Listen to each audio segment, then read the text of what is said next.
13, 14, 15, 16 해서 쭉 해서 한 15일 정도 어떤 일이 매일매일 발생할지를 제가 예언을 해드릴게요. 그게 나을 것 같아요.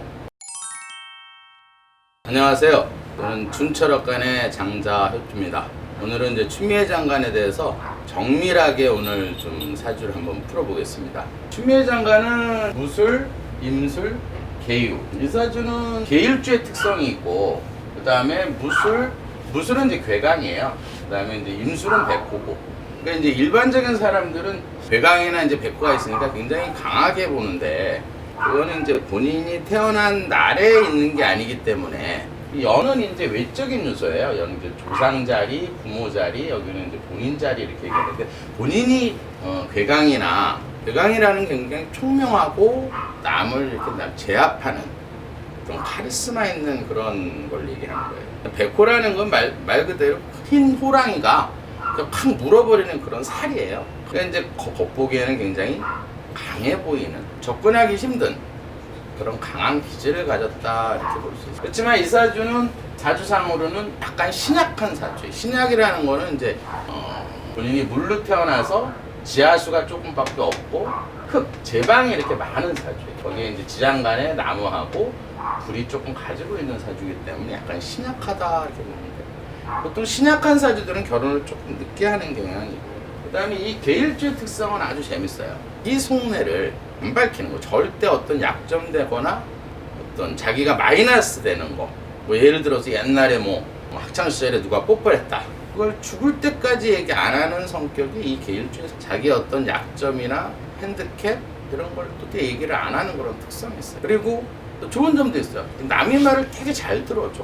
그리고 이 계일주하고 이게 사주를 보면 토가 지금 되게 많단 말이에요. 그러면 내가 물은 작은데 제방이 많은 거야. 흙들이 이렇게 많이 쌓여 있는 거야, 이렇게. 그러면 이 흙이 이렇게 무너져 내리면 이 물이 흙탕물이 되니까 이 토들은 본인한테는 또 이 물이 이제 본인에 해당하는 거예요. 이제 친구에 해당하는 거고, 이 지하수가 이제 엄마, 문서, 공부에 해당하는 거예요. 그 다음에 이 제방이 이제 본인한테는 남편, 남자, 직업, 명예, 자존심, 윗사람, 뭐 법적인 문제에 해당한다. 그러면 이 작은 물이 이 제방이 무너지면 굉장히 흙탕물이 되겠죠. 그래서 이런 사주는 대체로 남편한테 배려를 되게 잘해주는 스타일이에요. 윗사람한테도 되게 배려를 잘해주고, 배려심이 되게 많아요. 뭐 밥 먹을 때 뭐 이렇게 반찬 챙겨주고, 어떻게 보면 천상 여자인 사주예요. 현모양처. 굉장히 현모양처인 사주. 근데 이 사주의 특징적으로 제가 이렇게 사람들을 보면은 배려를 내가 이만큼 했어. 마음으로. 뭐 돈으로 하는 건 절대 안 해요. 몸으로 이렇게, 마음으로 이렇게 해줬어. 근데 이 사주의 특징은 뭐냐면 꼭 뭔가 바래. 기브앤테크. 내가 이만큼 해줬으니까 당신 이만큼 꼭 나한테 물질적인 걸 주라든지 뭔가 대가성이 있어야 돼. 근데 이제 이 대가가 없으면 혼자 삐져. 이렇게 담아두고 가는 사주. 이런 게 무서운 거야. 이렇게 차곡차곡 어때요? 차곡차곡 쌓아놓는 스타일이다. 그러니까 안 좋은 게 계속 쌓이겠죠, 이렇게. 그다가 이제 상대방이 어때요? 그거 가지고 절대 확 이렇게 나한테, 내가 이만큼 배려해줬는데 나한테 이렇게 안 해줬으니까 이렇게 화내지는 않아. 근데 이제 그걸 차곡차곡 쌓아놨다가 상대방이 어떤 약점이나 어떤 큰 잘못을 했을 때, 그거를 이제 그 잘못한 거를 그동안 쌓아놓은 거를 이제 업그레이드, 이렇게 엎어가지고 따지는 게 아니라, 따지기 전에 밤새도록 상대방이 어떤 얘기를 할까 하는 거를 다 계획을 짜요. 밤새도록 스토리를 짜요. 그래서 상대방이 어떤 말을 하더라도 내가 받아칠 수 있는, 꼼짝 못할 수 있는 그런 말을 다 정해놓고 앉혀놓고 조목조목 따져. 그럼 이길 사람이 없어요. 사람이 살다 보면 약점을 안 잡히는 사람이 없다고. 그런 의미에서는 굉장히 조금 무서운 사주예요. 자기 약점은 절대 말을 안 하고, 사주 중에서는, 사실 여자 사주 중에서는 좀 무서운 사주예요. 그러면서도 자기가 도저히 감당할 게 없어. 감당하기 힘든 일이 생기면 누구한테 절대 힘들다는 얘기 안 해요. 혼자 조용히 이불 속 들어가서 삭히면서 우는 스타일. 울면서 어떻게 하면 이거를 이제 내가 다음에 야, 너 약점만 잡혀봐. 내가 크게 할 거야, 이렇게. 그런 면에서는 참 무서운 사주다. 요번에도 이제 8일날 아마 인사 그게 단행이 된 걸로 제가 알고 있어요. 원인이 있어요. 추미애 스타일은 아니에요. 제가 윤석열 장관 예언할 때도 청와대에서 이제 이렇게 얘기를 해서 아마 이렇게 했을 거라고 그래서 제 예언이 거의 다 맞았는데, 요번에도 제가 추정을 해보면 그래요. 묘하게 그때 미국에서 암살했죠. 이란 그 사령관. 그리고 나서 미국 그 이라크 기지에다가 그냥 미사일을 막 쏴댔어. 난리가 났죠. 막 언론에서 그냥 뭐 3차 대전이 일어나는 거 아니냐. 뭐 여론이 어느 쪽으로 몰리겠어요? 그쪽에 다 쏠리겠죠. 근데 그 기회를 딱 본 거야. 청와대에서. 문통이랑 청와대. 야, 기회다. 요 기회에 얼굴마담을 둔 게 사실 추미예요. 추장관. 근데 추장관은 이제 토가 많은 사람의 특징은 뭐냐면 기가 얇아. 그리고 변덕이 심해요. 왔다 갔다 해. 마음이 뭐 혹하지. 기회다. 미사일 쐈으니까 뭐 인사이동 좀 해도 하루에 여론에서 막 그냥 뭐 들고 일어나서 그러진 않겠지. 미사일에 이제 묻히는 거야 이게. 그러니까 추미애도 찬성했어.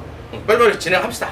근데 여기에 또 아주 기가 막힌 게 추미애가 잔머리가 기가 막히게 돌아가요. 얼마나 잔머리가 잘 돌아가냐면, 야 그래 내가 얼굴마담을 하는데 야 이렇게 하다가는 내가 혹시 정권 바뀌면 이거 괜히 깜빵 가는 거 아니야? 나 법적으로 또 이게 걸리는 거 아니야? 그래서 그 다음 날인가 막 그 인사이동하고 나서 이제 언론에서 이제 쏘니까 난리 날 줄 알았는데 짜고 치는 고스톱이었어. 이란하고 미국하고 짜고 치는 고스톱. 한마디로 이제 미사일 쏜 게 미국 기지에 쏜 게 아니라 사람 없는 데다가 다 쏜 거야. 정밀 타격한다 그래서 한 사람도 안 죽었어. 그러니까 미국에서도 아이 그래 미국 여론도 전쟁 날까봐 막 들고 일어나고 이란에서도 이제 국민들 좀 진정을 시키려고 미사일 쏜 건데 청와대에서는 잘못 판단하고 이번 인사에만 관심이 있었던 거야. 그래야 지네가 이제 총선에 이기니까. 그리고 나서 그냥 했는데 그 다음날 딱 되니까 이거 뭐야 짜고 치는 고스톱이네? 다 끝났어. 증권막 올라가. 이거 뭐지? 그리고 나서 이제 여론에서 할 게 없으니까 어때요? 인사 가지고 막 들고 일어난 거예요.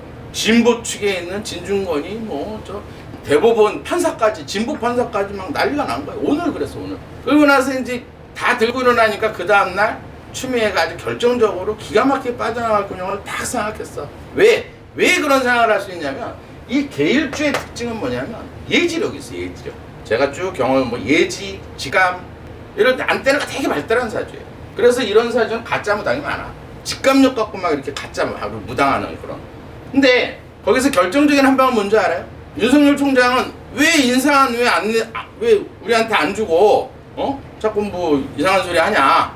인사안을 봐야지만 예를 들어서 인사가 좋다 안 좋다 얘기를 할 거 아니냐. 그때 여기서 결정적으로 빠져나갈 군용이 청와대 민정수석실에 인사안이 있다. 이게 사실 추미애가 빠져나갈 결정적인 한 방이에요. 청와대에서 민정수석에서 다 만들어 놓고 난 나중에 보지도 못했다. 난 청와대에서 시켜서 했다. 이런 빠져나가려고 그 민정수석실에 있다 이렇게 한 거예요. 그다음 또 하나 기가 막히게 또 직감적으로 빠져나간 게 또 한 수가 또 있어. 그날 제가 TV를 보니까 그 성추행 당한 검사 알죠? 나는 그 서재 검사 이렇게 나왔을 때 그래서 이제 1심에서 2년 받고 2심에서도 2년을 받았어요. 이게 제목이 뭐였냐? 충무인가 어딘가 이렇게 성폭행으로 이렇게 폭로를 하니까 야 너 그럼 너 저 한직 저 충무로 가. 그것 때문에 이제 예를 들어서 인사를 잘못 성추행을 고소를 하니까 밝히니까 인사를 잘못해가지고 2년을 받은 사람이에요. 근데 결정으로 그날 추미애가 인사이동한 날 저녁에 그게 딱 나온 거야 TV에. 그래서 속으로 제가 생각하기에 야 저거 추미애 저거 대법원 그 판례라는 거래요. 저도 이제 법 공부를 좀 했지만 대법원 판례라는 거는 인사이동에 대해서 뭐 이렇게 형을 산 그런 판례는 거의 좀 없어요. 제가 알고 있기로는. 그러면 예를 들어서 대법원에서 진짜 판결을 내리면 요번에 좀 추장관이 인사를 좀 청와대 이렇게 수사하고 예를 들어서 이런 거에 대해서는 어떻게 됐어?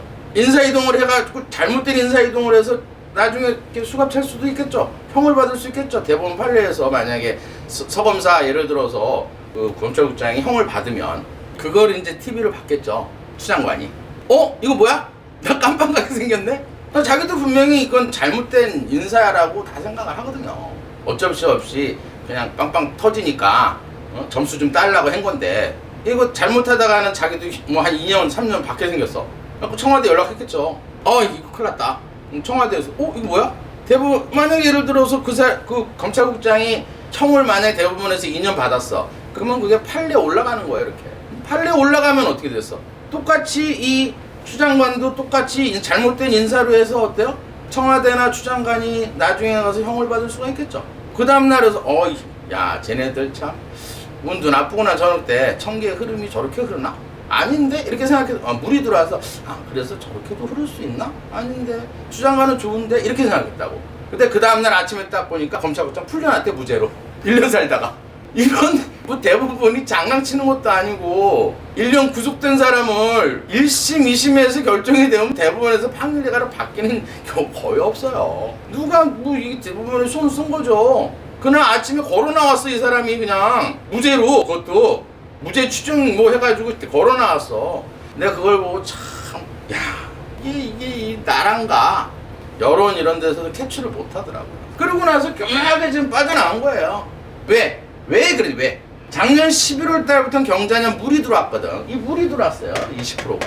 그러니까 자기가 구속 안 되게끔 빠져나가려고 묘하게 지금 만들어진 거야. 만약에 서지현 검사 판결이 한 3일 전에 났다거나, 그러면 서지현 검사 바보 안 됐죠? 기껏 성추행 당해가지고 그것도 나이 들어서 얘기를 어떻게든지 저 검찰이 뭐 이렇게 해서 뭐 하려고 그랬는데 자기 쫓아내가지고 검찰 좀 바로 잡겠다 했는데, 그러고 나서 며칠 지나니까 서지현 검사 얘기 꺼내지도 않더라고. 언론에서.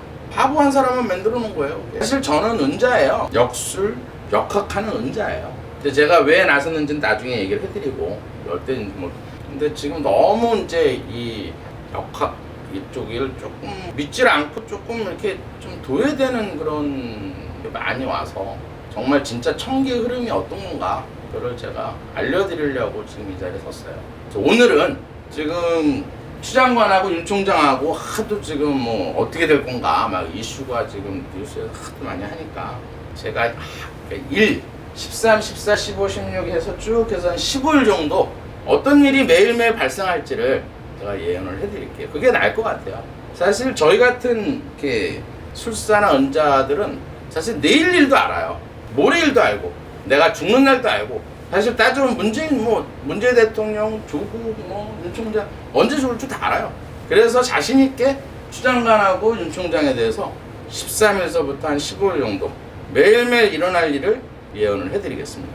오늘 13일. 오늘 같은 날은 사실 윤 총장은 화하고 토가 들어오는 날이기 때문에 굉장히 좋은 날이에요. 이런 날 같은 경우에는 윤 총장이 언론에서 이겼다, 그 정도 할 정도로 힘을 얻는 그런 날.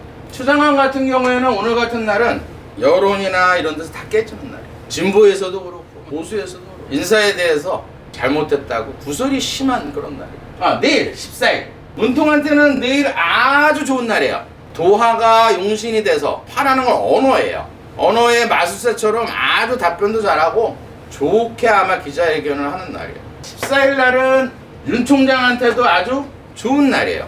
아마 문통이 기자회견 하면서 윤 총장에 대해서는 나쁜 얘기는 안 할 거예요, 내일은. 그럼 누가 똥 되겠어요? 추 장관은 내일 아주 이거 뭐지? 내가 이거 독박 쓰겠네? 내가 얼굴마다 나한테 다 떠미는 거잖아, 이거. 그리고 내일은 아주 불안하고 초조한 날이 될 거예요. 15일 같은 날도 문통한테는 아주 좋은 날이에요. 뭐 이제 연설 잘하고 이제 했으니까 조금 막 여론에서도 뭐 좋은 얘기도 나오고 그럴 거예요. 윤 총장도 15일 날은 아주 좋은 날이에요. 그렇지만 추 장관 같은 경우에는 아주 열받고 힘들고 주변에 있는 사람으로 인해서 다 욕먹고 이거 괜히 인사했나 아주 마음적으로 불안한 날이에요. 그러면서 몸도 굉장히 안 좋아지고 돈도 나가는 날이에요. 돈 쓸 거예요 그날. 16일도 사실 윤 총장한테는 아주 좋은 날이에요. 이날은 이제 예를 들어서 말 한 장을 타고 승진하는, 발전하는, 내가 뭔가 이렇게 다른 거를 좀 뭐 특별수사본부라든지 뭔가 좀 만들 계획을 해가지고 내가 이제 완전히 수사를 다시 재개하고, 이날 같은 경우에는 조국 장관 부인이 이제 뭐 언론에서 구설이 생기면서 아마 법원에서 뭔가 또 이렇게 안 좋은 일이 있을 거예요. 뭐 조국도 16일 날은 또 이렇게 한번 검찰청 들어가서 이렇게 조사를 받을 수 있는 그런 날이에요. 추 장관은 조국이 나쁠 땐 같이 나빠요. 이날도 예를 들어서 이 제방이 무너지는 날이라고 그렇게. 그럼 이 제방은 본인한테는 법적인 문제, 윗사람, 남편하고도 안 좋겠죠. 16일에는 뭐 굉장히 안 좋고 아마 피부 트러블도 나고 위장장애도 소화도 안 되고 그런 날이에요. 그 다음에 이제 17일 날이 되면 17일 날은 사실 윤 총장한테는 그렇게 좋은 날은 아니에요. 17일 날은 아랫사람으로 인해서 조금 또 망신살이 있고, 그게 이제 17, 18일 날은 그런 날이에요, 윤 총장한테는. 근데 17, 18일 날은 또 추 장관한테는 좋은 날이에요. 그럼 요번에 저 검사장급들 다 인사이동했으니까 그 다음에 뭐 하겠어요? 밑에 이제 부장급, 과장급 이렇게 인사하겠죠? 아마 이때 인사안이 발표될 것 같아요. 17일이나 18일쯤. 그때 또 한번 파장이 날 것 같아요. 또 인사 때문에. 그렇지만 이제 한 4일 정도가 윤석열 총장이 언론에서 굉장히 이제 힘을 얻었기 때문에 요번에는 예를 들어서 추장관이 그러니까 조금 협의에 나가서 청와대하고 조율도 하고 윤 총장하고도 조율을 하고 그래서 조금 덜 욕먹는 상황까지 가겠죠. 그래도 이제 윤 총장은 어때요? 기분이 아랫사람 때문에 안 좋다. 그다음에 추장관 의견이 조금 관철이 될 거예요. 이때도 이제 일진이 이제 추장관이 좋으니까 이제 청와대 의견도 발견이 되고 아마 그래서 아마 추장관이 이번에 또 한번 조금 요번처럼 아주 형평성이 없는 인사는 아니래도 이제 수사관들은 조금 이동은 있을 거예요. 그래서 아마 윤 장관이 좀 기분이 좀 안 좋고 19일 같은 경우에는 오전 오후로 나누는데 오전 같은 경우에는 윤 총장이 힘이 좀 빠지고 오전까지도 오후부터는 다시 윤 총장이 힘을 얻어요. 오후 되면 어때요? 또 언론에서 이 추장관 욕하고 난리 나겠죠? 그게 언제냐면 19일이에요. 19일 날 오전에는 예를 들어서 윤 총장이 조금 힘이 좀 빠지고 오후에는 이제 또 추장관이 언론에 문매를 맞겠죠. 그렇다 그래서 뭐 탄핵이 되거나 구속이 되는 그런 운은 아니에요. 왜냐면 구설수는 있어도 추장관이 올해 1년이 물이 이렇게 지하수하고 물이 들어오는 운이에요. 이때는 한 20% 정도 이렇게 막고 있기 때문에 제방이 한 10% 무너지더라도 구설에 휘말리지 뭐 조국처럼 뭐 내년에 구속되거나 이러진 않아요. 조국 구속은 2021년이에요. 그 다음에 예를 들어서 20일이나 이런 날은 사실은 누구한테 나쁘냐면 문 대통령한테 나빠요. 이날. 물론 윤 총장한테도 나쁜 날이지만 문통한테는 아주 이럴 때 또 망신살이 있어요. 문통한테는 외부에서 외부라면 북한이겠죠. 뭐 북한에서 이제 또 문통에 대해서 또 완전히 자존심 깔아뭉개는 또 대통령을 그렇게 깔아뭉개면 국민들이 참 기분이 나빠요. 근데 자존심도 다 상하는데 아마 또 그때 한번 또 그럴 거예요. 그때 요 날이 그래요. 21일, 22일. 그 다음 22일 같은 경우에는 추장관 아주 나빠요. 이때 또 구설이 휘말릴 거라고. 고초를 당한 운이 22일 날. 이날은 또 안 좋은 날 또 한 사람 있어요. 조국. 내가 예상하기에는 아마 22일이나 조국이 22일, 그 다음에 25일, 31일. 1월 달이에요. 1월. 요때는 아마 이제 변동수가 있어요. 변동수란 건 뭐냐면 이것도 청기의 흐름인데 교수직이 아마 정지되거나 이제 예를 들어서 이렇게 징계를 먹게 될 거예요. 뭐 검찰 가서 조사는 받을 수 있는 그런 날들이에요. 그러면서 변동을 갖는 거기 때문에 이번 달은 사실 축달이에요. 축달. 이 축은 조국 사주에서 보면 제가 아까 얘기했던 그 날들은 아마 서울대 교수직을 해임은 안 되게도 정지는 될 거예요. 정지. 그 다음에 23일 윤 총장한테는 아주 좋은 날이에요. 그 다음에 추장관한테는 23일이 약간 망신수가 있어요. 이건 누구 때 망신이냐면 뭐 아랫사람, 그 다음 자식 뭐 이런 쪽으로 조금 망신살이 뻗치는 날이에요. 그 다음에 이제 24일 같은 경우에는 오전 중에는 윤 총장이 아주 좋아요. 근데 이제 윤 총장이 요때 오후에 이것도 청기예요. 오후에 말 조심해야 돼. 말. 그러니까 자기 마음은 아닌데 말로 인해서 또 남을 불쾌한 말을 해가지고 구설수에 휘말릴 수 있어요. 그래서 언론에서 한번 또 이렇게 말구설이 있을 수 있는 그런 날이에요. 윤 총장님은 요때 24일 그러니까 1시 넘어서 그때 말 조심을 해야 되는 그런 시기예요. 그 다음에 25일 되면 다시 또 윤 총장은 아주 요 날은 좋은 날이에요. 이날은 또 힘을 얻어서 말을 타고 가는 형. 이때는 이제 내가 힘을 얻어서 이제 여론도 또 날 또 막 챙겨주고. 그 다음에 26일은 윤 총장이 이제 모든 걸 이제 조금 안정시키고 다시 어떤 수사를 재개해가지고 추장관을 꼼짝 못하게 할 수 있는 그런 날이에요. 반대로 추장관 같은 경우에는 25, 26일은 반대로 아주 나빠요. 25일에 구설이 시작해서 아마 26일까지 온갖 주변에서 총알바지가 될 거라고. 그러면서 생각하겠죠. 이 추장관은 어떻다 그랬어요? 잔머리가 잘 돌아가고 어때요? 예지력이 있고 직감력이 있어요. 이제 빠져나갈 어떤 통로를 또 계속 만들어 놓을 거라고. 구속은 안 되더라도 거의 정치적으로 뭐 이런 쪽에서는 거의 끝났다고 봐야겠죠. 왜냐하면 내년 운이 나쁘거든. 2021년이 추장관한테는 아주 나쁘거든요. 땅이 완전히 무너지는 거예요. 그러면 사실 남편도 안 좋지만 본인도 관운이나 이런 게 내년은 굉장히 안 좋기 때문에 올해 빠져나갈 출구 전략을 확실히 해놓을 거예요. 그런 쪽으로는 항상 생각이 많은 사주예요. 그러면서도 남한테는 굉장히 예의 발라요. 윗사람한테. 근데 이게 예의 바른 게 그 사람을 존경해서 예의 바른 게 아니라 이 토가 본인한테 무너지면 얘가 흙탕물이 되잖아. 그러니까 싫으니까 공경하는 척 하는 거예요. 근데 무너져 내리면 내 물이 흙탕물이 되잖아. 윗사람이 싫으니까 어때요? 그냥 예예 하고 공경하는, 예의 바르게 행동하는. 그리고 뭐 정관이 많아서 그렇다는데 무서워서 그런 거예요. 27일 날 같은 경우에는 오전에는 쉽게 말해서 윤 총장이 아랫사람으로 인해서 조금 또 속상할 일이 조금 발생을 해요. 근데 그것도 오전 중이고 오후에는 또 윤 총장이 굉장히 좋은 운이에요. 굉장히 또 이렇게 힘을 얻어서 여론에서 힘을 얻고 또 뭔가 이제 수사에 착수할 수 있는 그런 힘을 얻는 그런 시기로 보여요. 그리고 지금 이렇게 보면은 하여튼 청기의 흐름을 저번 때 윤 총장 제가 이렇게 할 때는 조금 단위를 10일에서 20일 단위로 이제 청기를 이렇게 누설을 했는데 그러다 보니까는 뭐 그렇게 좀 길다고 하시는 분이 있어서 이번에는 매일매일 확인할 수 있게끔 제 방송을 보신 분들은 뉴스를 경청하셔서 청기의 흐름이 맞는지 안 맞는지 확인 한번 해보세요. 제가 또 이슈가 되는 사람이 있으면 청기를 지금 날별로 이렇게 가끔 가다가 해드릴게요. 뭐 윤석열 총장 할 때 예언한 게 거의 맞아서 제가 조회수가 좀 많이 늘어나고 있는데 사실은 저는 은둔자예요. 예를 들어서 은둔하는 그런 역학술사인데 저도 이렇게 나왔으니까 청기의 흐름을 조금 알려드리려고 노력하겠습니다. 지금까지 준철학관의 장자협조였습니다.